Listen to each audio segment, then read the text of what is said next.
Hello everyone, my name is Clantis and welcome to the Iron Bars on my True Crime YouTube channel. So I just had a live on my main channel and the question of today's newspaper, the Sunday Times, regarding the Thabo Bester and the Mangaung Correctional Service, the scandal that came out in the newspaper.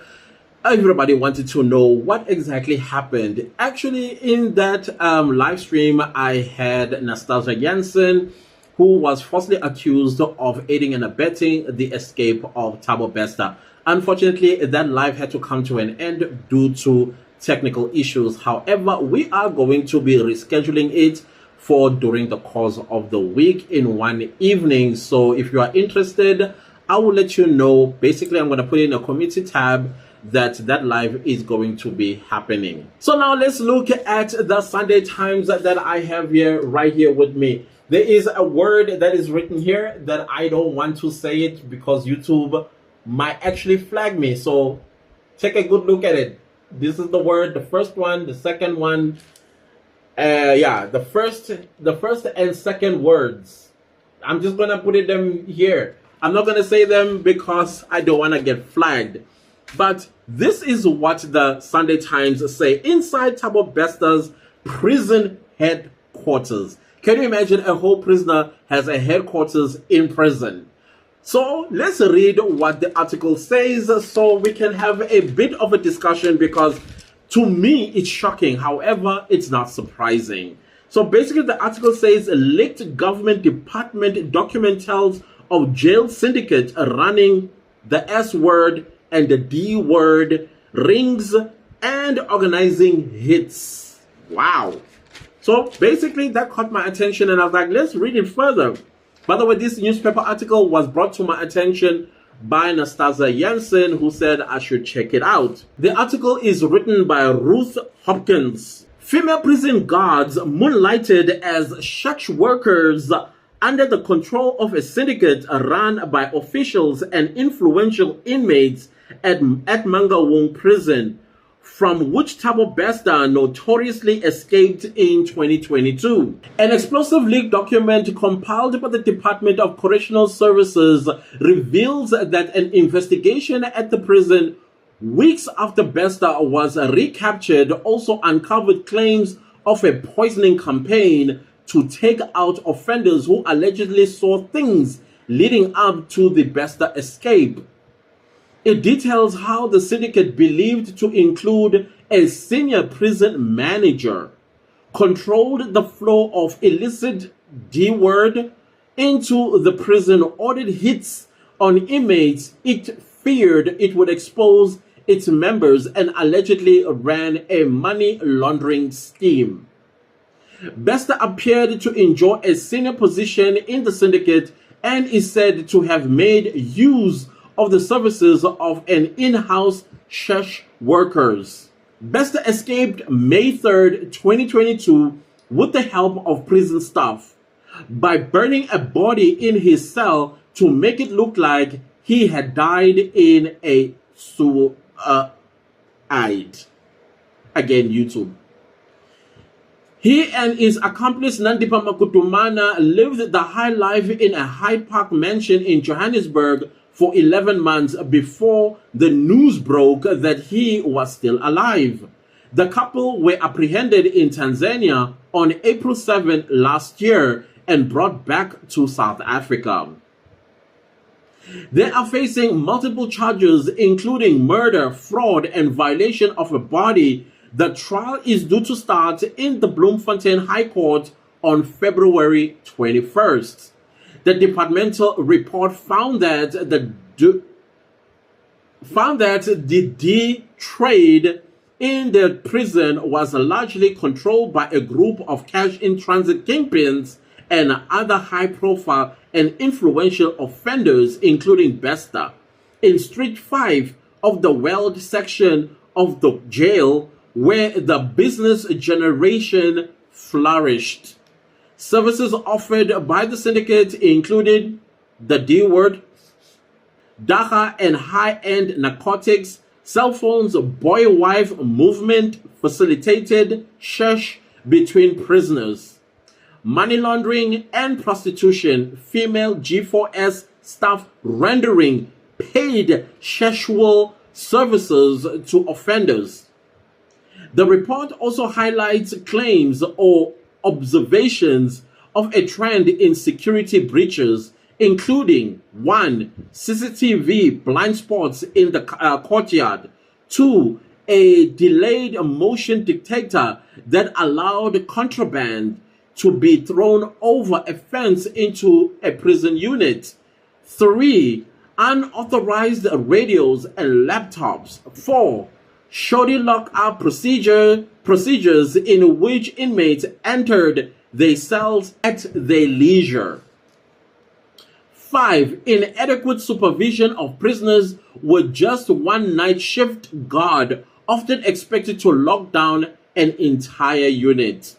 The department has confirmed the existence of the report, but says it cannot investigate further, as some experts also relate to the Thabo Bester escape incident, which is now before court, in respect of which investigations have not been closed. Mangaung Prison is run by Bloemfontein Corrections Consortium, BCC.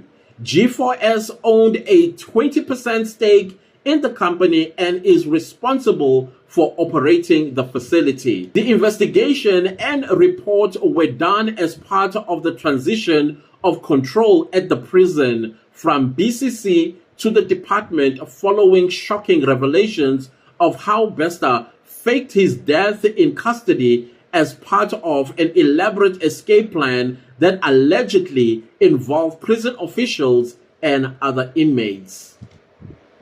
Justice and Correctional Services Minister Ronald Lamula announced on May 2 last year that the department was terminating BCC's 25-year contract, which expires in 2026. Because of the Bester escape, however, BCC challenged the decision, claiming it was unfair and premature.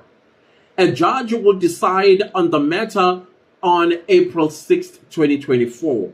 Correctional Services spokesperson Singabako Ngumalo said a court order mediation process to resolve the dispute has failed and the matter had to go to court. G4S continues to manage the prison pending the finalization of the legal challenge. The departmental report names 4 female guards who moonlighted as prostitutes, allegedly receiving between 1,000 and 1,500 rand for providing sexual services to inmates and G4S officials. G4S sources at Mangaung Prison have confirmed the existence of the prostitution ring to the Sunday Times with supporting evidence. The report also names 2 inmates who were instructed by G4S staff to administer poison to offenders. One of those inmates, who is now being held in the neighboring Grootfontein prison, spoke to the Sunday Times in August last year. I was approached by G4S security manager in June 2022, a month after Thabo Bester's escape, who gave me a blue substance in a bag. He told me to put it in the food of prisoner Zwelinzima Ngugu. The Sunday Times spoke to Ngugu, who agreed to go on the record. He said he was Bester's cellmate for several months. In the days after Bester escaped, Ngugu told a G4S guard he didn't believe Bester had committed suicide, not realizing then that some guards had organized the prison break. This was why he became the target of a planned hit about a month after escape. The inmate instructed to carry it out told the Sunday Times the security manager, who is named in the report, also gave him African herbs with which he could cleanse himself after poisoning Ngugu. The inmate refused to carry out the instruction. He says he reported the incident to the controller, a Department of Correctional Service official stationed at the prison and tasked with legal oversight of the institution. The controller said he could see on CCTV footage that the security manager had given me something. The controller asked the inmate to give him the poison so he could hand it to the police. The inmate gave him the poison but retained some and took photographs of it, which he sent to the Sunday Times. He claims that on February 25th last year, he spoke to Bloomspruit police station officers about the poisoning. They promised to return for further investigations, but never did. Why am I not surprised? The inmate has not been interviewed again by the police about the poisoning bid. Nkungu, who has been at Mangaung prison since it opened in 2001, claims it is not the first time the security manager tried to poison him. In 2020, he reported a poisoning attempt to Bloomspruit police station and was given a case number. Asked about the case this week, Police National Spokesperson Brigadier Atlanda Mate said the matter is still under investigation. They love this word, things are still under investigation. How is it possible things are still under investigation for so many years? 20 years, I mean since 2020. 4 years later, you are telling me you're still investigating. And I'm glad they put it in inverted commas. They said still investigating. Investigators are working in close consultation with the National Prosecuting Authority, she said. However, Ngugu was never again interviewed about his complaint and is unaware of any police investigations into it. Because they are not investigating, sir. In the leaked departmental report, it is noted that an inmate was instructed by G4S staff to administer poison to offenders. And the document refers to a poisoning campaign to take out offenders who allegedly saw things up to the leading to the Bester escape. No action has been taken against the security manager, despite eyewitnesses reporting his involvement to the police. The report contains further disconcerting information about the security manager. He would lead external persons who spoke what is considered a Bulgarian or Russian or church language into another section of the prison called Broadway Unit in the middle of the night. Another leaked report seen by the Sunday Times alleges that the security manager has been coming in around 2 a.m. with visitors that appear to be a Bulgarian money laundering syndicate operating within Mangaung Correctional Center. No evidence or facts are presented to support this. The report about the department's intelligence was really... Let me read that again and laugh. The report about the department's intelligence gathering visits from May 2022 to the 25th referenced a named G4S official who allegedly stored and smuggled corpse of Katlego Bareng in a freezer in the prison kitchen. The corpse was burnt in the fire in Bester's cell in a bid to convince authorities that Bester had died in the blaze. This official has not featured in the police investigation into the Bester escape. Why am I not surprised? G4S is contractually barred from speaking to the media and has referred all inquiries to the department. The department did not answer specific questions about the claims. Instead, Ngumalo said there was a searching operation conduct by the National Emergency Support Team from May 22 to 25 last year at the Mangaung Correctional Center. It involves gathering information from inmates and officials. It was deemed intelligence-driven. He said the allegations in the report relate to what offenders verbally provided to the team. He added, some of the alleged activities are damning. As a result, a thorough investigation, here we go again, to test these allegations and provide facts is necessary. That investigation is yet to be concluded. Okay. That investigation is yet to be concluded, as some aspects also relate to the Thabo Bester escape incident. Now before court, in respect of which investigations have not been closed. When approached for comment,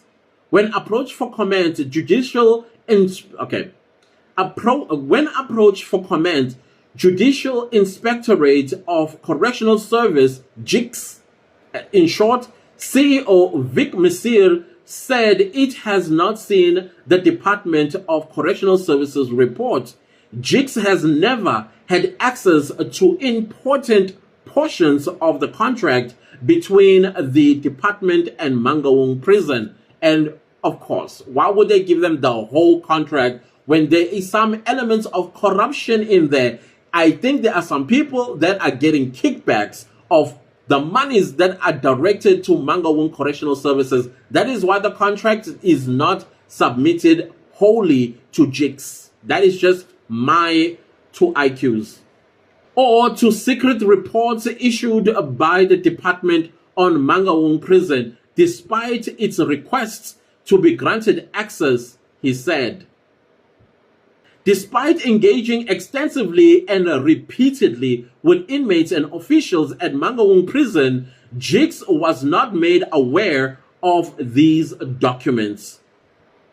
He said Mangaung prison is inspected by JICS every year and evaluated on a flat set of criteria, including staffing, medical facilities, kitchens, overcrowding, the physical state of the building, rehabilitation, and other programs, and inmates' contact with their family members.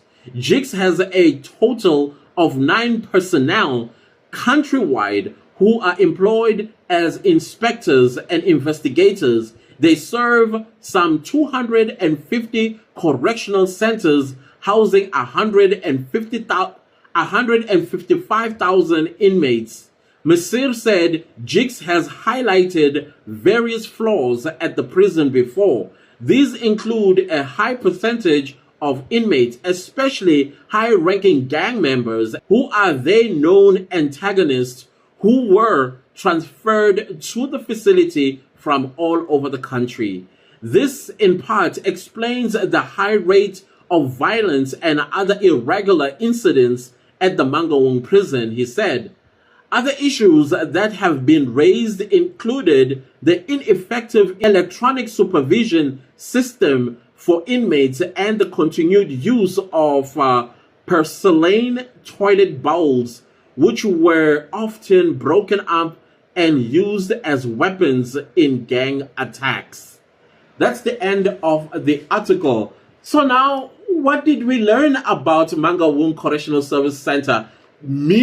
It is something that I think we always suspected as South Africans, that our prison system is not, maybe it's designed to rehabilitate, but the people that are managing these facilities, they couldn't care less. Instead, they want to benefit, mooch, and make money out of inmates. Because I heard at one point that our prisons do have money more than the Reserve Bank. I don't know how true that is. But I keep hearing that, the prisons in South Africa, they have more money than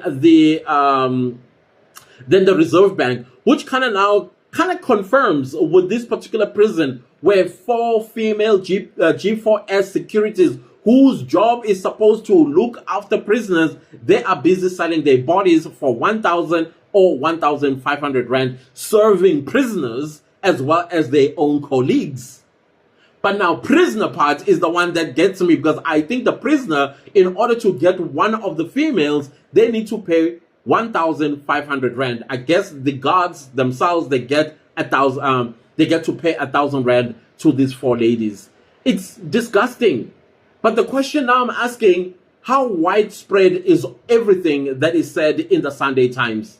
Because I don't think it's only happening at Mangaung Correctional Service Center. I think it's happening in most prisons in South Africa. And of course, we're going to be told, oh, we're investigating. How many years later you're still investigating? Since 2001, you're investigating things, but they're never solutions or any sort of resolution. Nobody is held accountable, nothing. There's a G4S guard who took the body of Katlego Bereng and took it and put it in the freezer, later on took it to Bester's cell, but he's not in the report. Why? Because I think he's one of the big guys in the Mangaung Correctional Service Center. This so-called prison manager. Because we've always been asking, where are the big fish? Where are the big fish? Now, this report is showing that indeed the big fish are involved in the escape of Thabo Bester, whom, by the way, we hear that he was ranking high in this prison syndicate that did all this havoc that we have read in the newspaper. It's just so, it's upsetting because taxpayers' money go towards these facilities in order for the prisoners to be rehabilitated, not to have the time of their lives. Privileges are taken for a reason when you commit a crime. Not that you go to prison and there is no difference between you being out and you being an inmate. There's got to be a clear distinction. And that is why people outside of prison aren't afraid of prisons. That's why crime in this country is so high, because nobody is afraid of going to prison. Because when you go to prison, it's a holiday. So yeah, this is what we are faced with here in South Africa. What was written in the Sunday Times is not a surprise, but it is shocking because now we are hearing it firsthand from inside prison, what is going on. Now, I'm interested to hear where all this is going to end, because people need to be held accountable. Accountable in terms of being charged, prosecuted, and convicted, so that other prison guards will learn a lesson and curb this situation that is happening in our prisons. My biggest fear is that prisoners are let out to go kill people on the outside and brought back in. Again, I'm not sure how true this is, but what I am reading here sounds like it is actually plausible. We are in an election season, and we're going to be hearing a lot about political killings. And people that do these killings, they are never found. Why they are never found? AKA was killed a year ago. A year ago, there's not even a lead that shows that somebody is being a suspect or an arrest has been made in the killing of AKA. Which kind of like goes to show that it's possible that the killer was hired from prison. He was taken out of prison, went and committed the crime, and then he was sent back. Because AKA was shot in full view of CCTV footage, CCTV cameras all over Florida Road in Durban. Why can't they identify this individual? Because he's a prisoner. Anyways, guys, that is it with this Sunday Times newspaper article. I was advised by Nastasia Jensen to read it so that we can talk about this and her innocence that she always maintained since the time she was arrested in the abetting and abetting of the escape of Thabo Bester, which she was acquitted of. The acquitting was, the court said there's no evidence. Not that there was not insufficient, but there was no evidence. And that is why she is free today. And us, we believe that she was innocent. We never believed that she was guilty of this. But anyways, if you are interested in the live stream that I'm going to have with her sometime during the week, I will let you know. I will put it in the community tab when this live stream is going to happen. And you can come and join in my main channel, Clantis Dumagote. Thank you so much for watching. Don't leave without smashing the like button, subscribing to the channel, and click the bell notification so that you get notified every time I upload a new video. Thank you so much. See you next time. Goodbye.